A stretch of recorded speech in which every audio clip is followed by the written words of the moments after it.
the seventh bowl being poured out. And that we pick up in Revelation chapter 16, verse 17 to 21.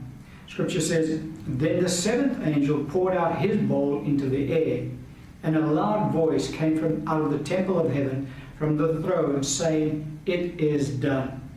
And there were noises and thunderings and lightnings, and there was a great earthquake, such a mighty and great earthquake as had not occurred since men were on the earth.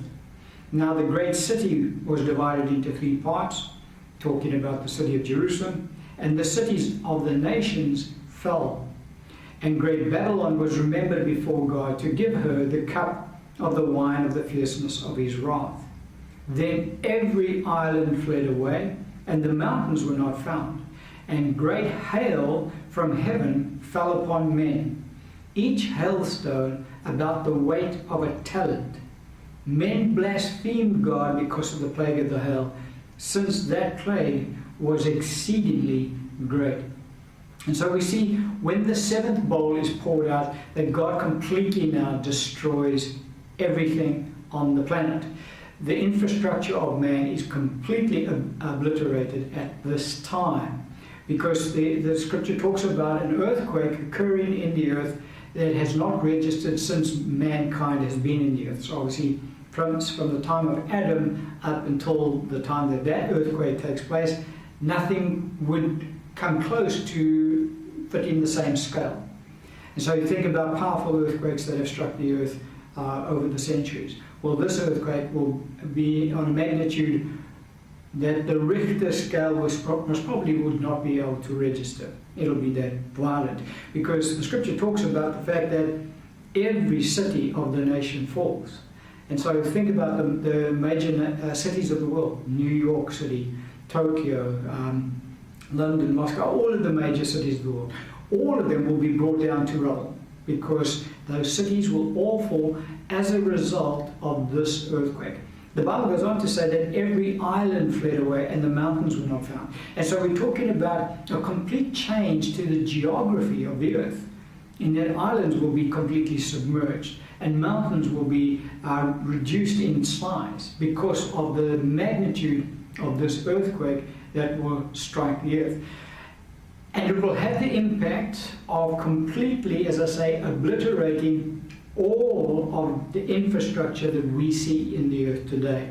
So once this earthquake is finished, you will not see evidence of highways, evidence of skyscrapers, evidence of any man-made structures in the earth. They will completely all be obliterated. Mankind will have to start all over again when our Lord Jesus Christ returns to the earth. So it'll be that devastating. On top of that, we see then this great hail that God sends from heaven. Each hailstone weighing the weight of a talent. A talent is roughly about 7 kilograms in weight. And so each hailstone weighing roughly 7 kilograms. That's huge. Now think about that hailstone coming down and striking the earth at high speed. The destruction will be completely beyond anything that we can imagine. We can imagine it in science fiction, but nothing that we have been exposed to up until now. But it'll happen, and the scripture says, men blaspheme God, since that plague was exceedingly great. So again, there's no repentance right up until the very end. No repentance, even though these judgments hit the earth one after the other. Mankind refuses to repent and continues to blaspheme God. And so we see when the final bowl of God's wrath is poured out on the earth, well, that's it. The earth's infrastructure is completely done away with. There's nothing left of it. Now, as we said with regards to the sixth seal, although it was opened in sequence roughly in heaven before the seventh seal, the corresponding event on the earth, taking place on the earth, occurs after the event of the seventh seal being opened. So it is with the sixth bowl. When the sixth bowl of God's wrath is poured out on the earth, chronologically, the event takes place on the earth after the event of the seventh bowl being poured out on the earth. And so we just need to understand that. And so now we're going to have a look at the sixth bowl being poured out, and then also the sixth seal being opened. Because those two events are chronologically speaking fit together at the end of the outpouring of God's wrath on the earth. And so we'll read the two accounts and we'll comment on it, and we'll understand that the sixth bowl being poured out and the sixth seal being opened happened right at the end, chronologically on the earth, that is, right at the end of this period of God's wrath being poured out on the earth. And so we get to the sixth bowl. Revelation 16, verse 12 to 16. Scripture says, "Then the sixth angel poured out his bowl on the great river Euphrates, and its water was dried up, so that the way of the kings from the east might be prepared. And I saw three unclean spirits, like frogs, coming out of the mouth of the dragon, out of the mouth of the beast, and out of the mouth of the false prophet.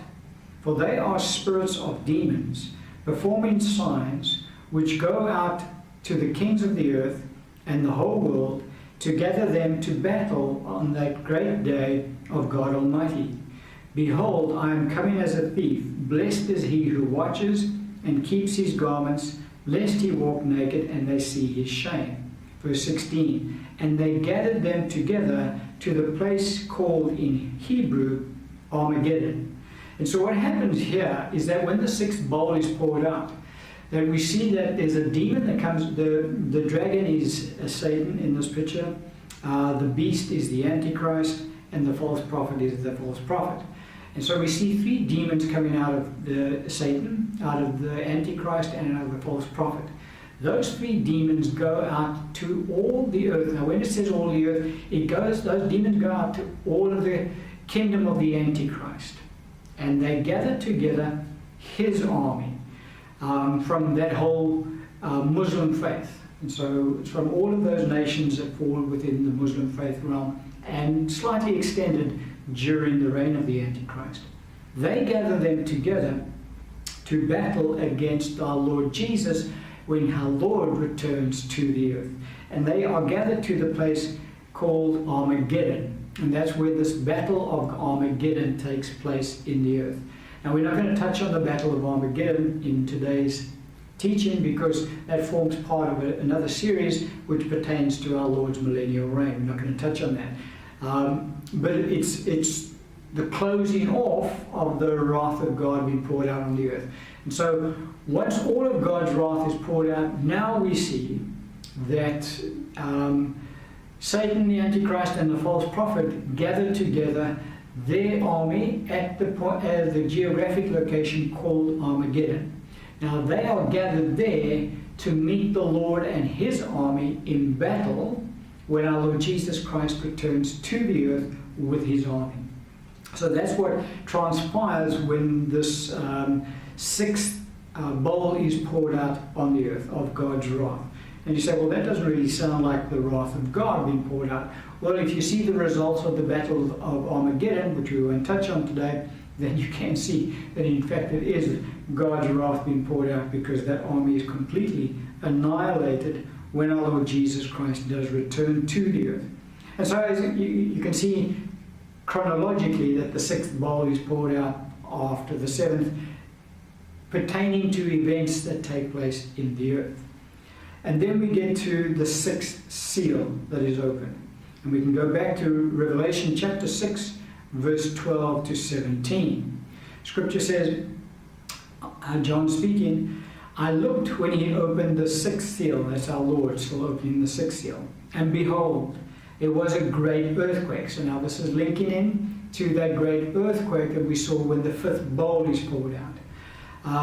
"And the sun became black as sackcloth of hair, and the moon became like blood, and the stars of heaven fell to the earth, as a fig tree drops its late figs when it is shaken by a mighty wind.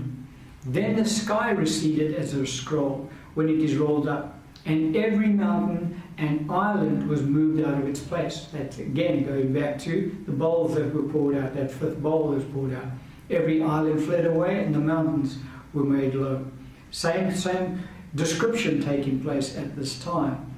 Verse 15, and the kings of the earth, the great men, the rich men, the commanders, the mighty men, every slave and every free man hid themselves in the caves and in the rocks of the mountains, and said to the mountains and rocks, fall on us and hide us from the face of him who sits on the throne and from the wrath of the Lamb. For the great day of his wrath has come, and who is able to stand? And so we have here the picture of our Lord Jesus Christ actually returning now to the earth. The wrath of God has been completed in the earth. This great earthquake takes place in which God now destroys all of the infrastructure of this current earth. Jesus now returns to the earth, and heaven parts. Talking about let's go back and read the passage. Talking about the stars of heaven falling to the earth. That's talking about Satan and his angels being cast down to the earth as well. But what happens is that heaven completely parts, and everyone on the planet sees Jesus with his army coming to the earth. Every eye sees him. And pandemonium breaks out on the earth because mankind now recognizes for the first time that they have been deceived all along. They have believed the lie that the gospel of Jesus Christ is not true. And when they see Jesus descending from heaven in broad daylight in front of everyone on the planet, every eye will see him, they realize the folly of their way. Now what they do when they see Jesus and his army returning to the earth, they panic. The Bible says every one of them, they hide themselves in caves and rocks in the mountains, and they tell the rocks to fall on them because they're trying to get away from the Lord. Now they mistakenly say this in verse 17, for the great day of his wrath has come, and who is able to stand? They think when they see our Lord Jesus Christ returning to the earth, their day of judgment is now come. But that's actually not true. Their day of judgment hasn't arrived at that point. Because what happens at that point is the Lord Jesus returns to the earth with his saints to set up his now millennial reign on the earth over mankind. And so they won't be judged at that time. They will now enter into that 1,000-year reign under the reign of our Lord Jesus, which is a reign of righteousness, which they will take a lot of strain under, because the scripture tells us very plainly that our Lord will rule them with a rod of iron. And the reason he will have to do that is because they will still be unbelievers. And so even though in the earth the Lord's righteousness will reign, mankind will be rebellious against that in their hearts because they still are unregenerate.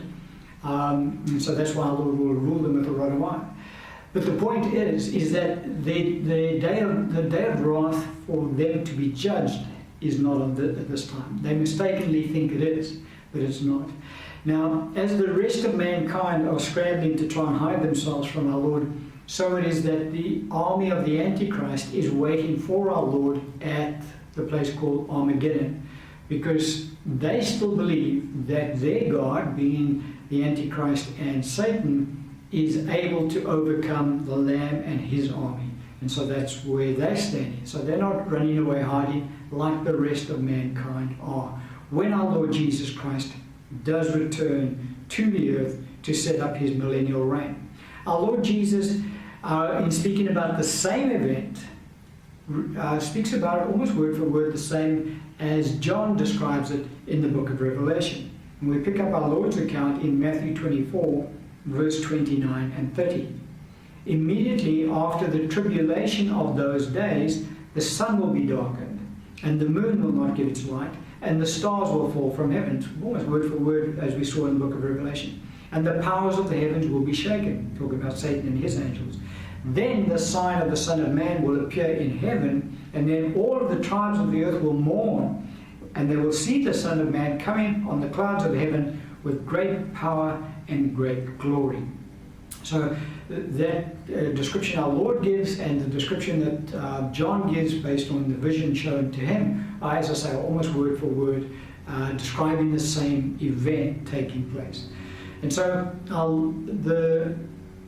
closing the completeness of the wrath of God being poured out on the earth, ends with our Lord Jesus Christ returning to the earth to set up his millennial reign. Now, the first thing he has to do when he comes to the earth is he has to deal with the Antichrist and his army at this place called Armageddon. And the Battle of Armageddon takes place first. But as I say, we will not touch on that because that forms part of another series entirely pertaining to the end of the age. And so that's this period. As I say, it's a period on the earth which is just short of 3 years, in which the wrath of God is poured out on the earth, on the inhabitants of the earth during that time. And that's as far as we're going to go with regards to this series on the seventh seal. We're going to end teaching on that point.